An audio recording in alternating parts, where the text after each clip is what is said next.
Hello friends, welcome to CA centre. आज हम economics का काफ़ी इंपॉर्टेंट टॉपिक जो कि डिस्कस करने वाले हैं। हम हमेशा बात करते हैं, न्यूज़पेपर में पढ़ते हैं इन्फ्लेशन, मुद्रास्फीति को लेकर के। इन्फ्लेशन या फिर मुद्रास्फीति, इन्फ्लेशन हिंदी इंग्लिश वर्ड है, मुद्रास्फीति जो है कि आपका हिंदी शब्द है। यहाँ पे जो हम डिस्कस करेंगे इन्फ्लेशन को लेके नहीं, इन्फ्लेशन या मुद्रास्फीति महंगाई को कंट्रोल करने के लिए जो रिस्पॉन्सिबल एजेंसी है वो क्या क्या कदम उठाते हैं। जैसे मैं अगर बात करूं, आरबीआई देश की सेंट्रल बैंक है। आरबीआई के जो प्राइमरी वर्क है, ड्यूटी है, उसका इन्फ्लेशन को कंट्रोल करना होता है और दूसरा इकोनॉमिक ग्रोथ को देखना होता है। आज का जो टॉपिक है इन्फ्लेशन से रिलेटेड है और इन्फ्लेशन का ही एक पार्ट पड़ता है कि liquidity control, how to control the liquidity in the market. Market में कितना लिक्विडिटी या फिर तरलता या फिर क्रेडिट कितनी होनी चाहिए, लोगों के हाथ में कितना पैसा होना चाहिए। समझ करिए, लोगों के पास ज़्यादा पैसे आएंगे, लोग ज़्यादा खर्च करेंगे, डिमांड मतलब मांग ज़्यादा करेंगे। लेकिन जो आपूर्ति सप्लाई साइड है वो एक समय के बाद नहीं बढ़ाया जा सकता। कितना भी टेक्नोलॉजी एडवांस क्यों ना हो जाए, लेकिन सप्लाई एक समय के बाद नहीं बढ़ती है। फिर महंगाई को रोकने के लिए अलग से हथकंडा अपनाया जाता है। जैसे हम कहें मार्केट में जो लिक्विडिटी है, लोगों के पास ज़्यादा पैसा है, पैसे ही लोगों से ले लीजिए। तो आपके दिमाग में आएगा, क्या आरबीआई या सरकार आएगी लोगों के घर घर कटोरा लेकर के मांगेगी? नहीं। उसके पास कुछ इंस्ट्रूमेंट होते, तकनीक होती है या फिर इस तरह के पावर होती है, वो यूज करते हैं। ऐसा तो है नहीं, जब लॉकडाउन लगा था भारत सरकार लोगों को कमरे में बंद कर दी थी पकड़ पकड़ के, जिन्हीं लोग ऑटोमेटिक हो गए थे, बस कानून से ही अनाउंस किया, लोगों ने ऑटोमेटिक कमरे में बंद हो गए, रोड पे कोई नहीं दिखा। वैसे ही रिजर्व बैंक ऑफ इंडिया के पास भी कुछ टूल होते हैं, कुछ टूल होते हैं ट्रेडिशनल होते हैं और कुछ टूल जो कि कॉन्टेम्प्रेरी होते हैं, करेंट्स में होते हैं। उसी तरह से जब लिक्विडिटी मैनेजमेंट की बात आई तो आरबीआई का एक था सीआरआर, कैश रिजर्व रेशियो, जिससे मार्केट में कितनी तरलता होती है उसको कम या ज़्यादा करने के लिए आरबीआई सीआरआर का यूज करती है। और भी टूल होते हैं, लेकिन यहाँ पे सीआरआर को हम फोकस करेंगे। सीआरआर का ही एक एडवांस वर्जन है ICRR, incremental cash reserve ratio. बात समझ रहे हो? तो उसी को आरबीआई ने 10% किया है, तो हमारे न्यूज में इंपॉर्टेंट हो जाता है। तो सबसे पहले आईसीआरआर के बारे में हमें पता होना चाहिए। इसके बारे में यहाँ पे मैं डिस्कस कर रहा हूँ आप लोगों के बाद। आईसीआरआर,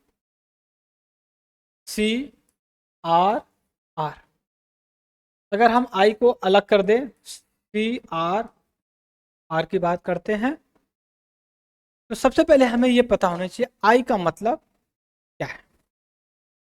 आई का यहाँ पे देखिए इंक्रीमेंटल, इंक्रीमेंटल सीआरआर का मतलब हो गया cash reserve ratio. Okay, cash reserve ratio. अब अगर हम इसको बढ़ा देते हैं, मैं दो कलर से यूज कर रहा हूं यहाँ पे, मान लीजिए आईसीआरआर को बढ़ा दीजिए, तो मार्केट में क्रेडिट क्रेडिट क्या होगी, कम हो जाएगी। दूसरी तरफ सपोज करिए इसको अगर घटा दिया जाए तो मार्केट में क्रेडिट बढ़ जाएंगे। तो आपके बाद में दिमाग में आना चाहिए, इनवर्स रिलेशन होता है, एक बढ़ेगा तो दूसरा घटेगा। बात समझ रहे हो आप? तो आरबीआई ने इसको किया, तो इसके पीछे रीजन क्या था? रीजन की बात करें कि आई सी आर आर जो यूज किया है, जबकि इससे पहले हम सी आर आर यूज करते हैं, जब CRR एक समय के बाद आगे नहीं बढ़ा तो RBI ने एक नया टूल क्रिएट किया, ICRR। RBI देश की मॉनेटरी अथॉरिटी है, बात समझ गए, मॉनेटरी अथॉरिटी है। इसकी जो रिस्पॉन्सिबिलिटी होती है यही होती है इन्फ्लेशन को कंट्रोल करना, इन्फ्लेशन को कंट्रोल करना, और दूसरा इकोनॉमिक ग्रोथ को मेंटेन रखना। कुछ लोगों का कहना है इन्फ्लेशन अगर ज़्यादा होता है तो इकोनॉमिक ग्रोथ भी अच्छी होती है। नहीं, कुछ लोगों का कहना है कि अगर इन्फ्लेशन काफ़ी समय तक अगर ज़्यादा होता है तो ये अर्थव्यवस्था के लिए घातक होती है, कुछ वीकनेस जो कि इंडिकेट करती है। इसका ये मतलब नहीं होता है कि जब इन्फ्लेशन बढ़ता है तो लोगों के पास पैसे होते हैं, और भी रीजन हो सकते हैं, जैसे सप्लाई साइड स्ट्रांग ना हो, सप्लाई आपूर्ति साइड जो है वो बंद हो गई हो, या किसी वजह से वो डिस्टर्ब हो गया हो। जैसे टमाटर का भाव 200 रुपये किलो चला गया था, उसके पीछे रीजन ये नहीं था लोग ज़्यादा टमाटर खाने के लिए उत्सुक थे, खरीदना शुरू कर दिए थे, जहाँ 1 किलो खाते थे 2 किलो, ऐसा नहीं था। रीजन था कि अनमानसूनल अनसीजनल मानसून या फिर रेनफॉल हुई, उससे जो है कि जो क्रॉप था वो जो कि ख़त्म हो गया। क्योंकि जो टमाटो होता है पेरिसेबल गुड्स होता है, इसको ज़्यादा समय तक नहीं रखा जा सकता। अगर प्रोसेसिंग अच्छे से नहीं होगी तो ये मैक्सिमम 3 से 4 दिन चलेंगे, उसके बाद ख़त्म हो जाएंगे। तो RBI ने ICRR का यूज किया, और CRR जिस तरह से काम करता है वैसे ही ICRR भी काम करता है, और इसको RBI एक्ट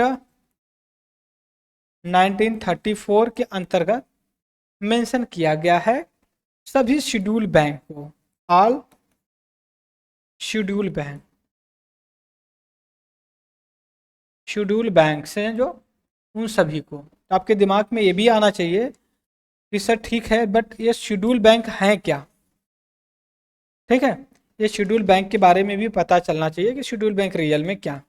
तो शेड्यूल बैंक वो बैंक है जो RBI एक्ट 1934 के अंतर्गत शेड्यूल 2 में जो लिस्टेड है, लिस्टेड मतलब रजिस्टर्ड है, उनको हम शेड्यूल बैंक बोलते हैं। जो नहीं है रजिस्टर्ड उनको हम नॉन शेड्यूल के रूप में देखते हैं, नॉन शेड्यूल के रूप में देखते हैं। तो जो ये अप्लाई होता है CRR और इसका एक एडवांस मतलब ICRR, ये जनरली आपका RBI एक्ट 1934 के अंतर्गत ऑल जो शेड्यूल बैंक हैं, बैंक्स हैं, उन पे इम्प्लीमेंट ये होता है। बात समझ गए हो। और इसके साथ अगर मैं बात करूं, ये मैंडेटरी होता है, रिक्वायर होता है, और इसको क्यों किया जाता है ये पता होना चाहिए। ये क्यों किया जाता है हमें ये भी पता हो तो हमें अच्छा रहेगा कि हमें कैसे काम करना है इनके साथ। जैसे मान लीजिए ये क्यों रिक्वायरमेंट है, व्हाई। सबसे पहले बात देखिए तो ये तो इन्फ्लेशन को कंट्रोल करना होता है, इन्फ्लेशन को कंट्रोल करना होता है, और मार्केट से लिक्विडिटी को कम करना होता है। दूसरा, जो कंज्यूमर होते हैं, जो कंज्यूमर होते हैं मतलब जो डिपॉजिट करते हैं, डिपॉजिटर जो होते हैं उनके कॉन्फिडेंस को बूस्ट करना, उनके कॉन्फिडेंस को जो है कि मेंटेन करना कि नहीं भाई बैंक करप्ट नहीं हुए। तीसरी चीज़ ये होती है कि हमें ये भी बात हो कि जो बैंक्स हैं रिजिलियंस हैं, रिजिलियंस का मतलब ये है किसी भी आपदा में, ठीक है, मतलब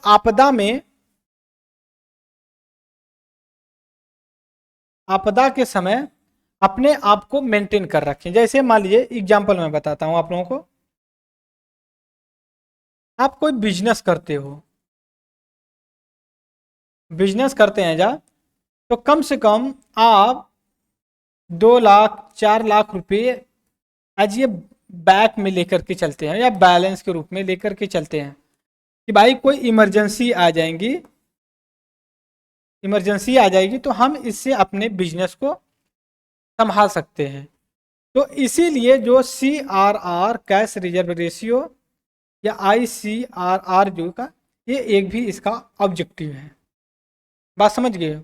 और उसके बाद ये भी कहा जाता है कि जो बैंक्स होती हैं, जो लेंडिंग करती हैं, मतलब जिसको उधार देती हैं, ठीक है, उसको कम करना। जैसे ये उधार कैसे कम देंगी, जब इनके पास जो है कि कैश नहीं रहेगा, तो कहेंगे भैया ऐसा है कि हम जो कि किसी को उधार नहीं देंगे। तो ये चीजें हो गई। और इसके बाद अब हम आएंगे आरबीआई की जो इंस्ट्रूमेंट, और कौन कौन से इंस्ट्रूमेंट हैं आरबीआई के।